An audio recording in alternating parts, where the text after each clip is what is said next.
الحكاية دي كانت من كام سنة في الشتاء. كنت شغال من البيت كموظف في خدمة عملاء. الليلة دي كانت ورديتي من 4 العصر لحد 12 بالليل. وقت الأوضة اللي بشتغل فيها قفلت الباب وقعدت على المكتب وبدأت شغلي. أول نص الوردية عدى بسرعة وكان عادي جدا. خدت بريك للعشاء ورجعت أكمل. بعد كده الدنيا هديت جدا، فكنت قاعد على المكتب وببص على الشاشة الفاضية ومستني أي طلبات تيجي. وفجأة سمعت صوت جاي من ورايا.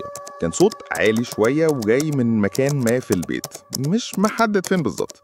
شلت السماعات وبصيت ناحية الباب، قمت فتحت ووقفت أسمع، لكن مفيش أي أصوات تانية.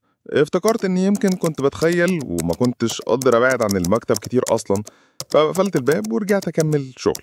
نسيت الموضوع بسرعة لأن ما كانش في أي أصوات تانية، أو على الأقل الأصوات قادر أسمعها وأنا لابس السماعات.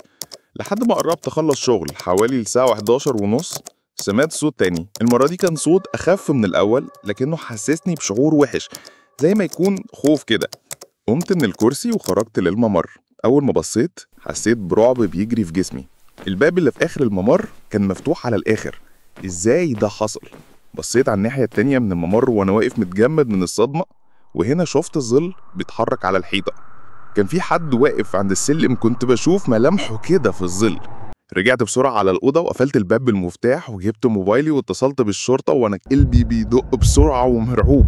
فضلت واقف قدام الباب واصل من ناحية الباب على الفراغ، مستني أي لحظة حد يقرب عليا، لكن ما سمعتش بحد بيطلع السلم ولا حتى بيتحرك تحت. لما الشرطة وصلت ودخلت ملهوش أي حد في البيت. الغريب في الموضوع إني كنت سايب الأوضة اللي بشتغل فيها مفتوحة. ده معناه إن اللي دخل كان لازم يعدي عليا وأنا قاعد، وشافني إيه وأنا لابس السماعات.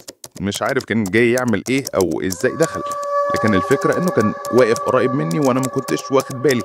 الفكرة دي مخلياني مرعوب لحد دلوقتي ومش بعرف أشتغل في أمان، وبحس على طول إني متوتر، وبحس على طول إني خايف.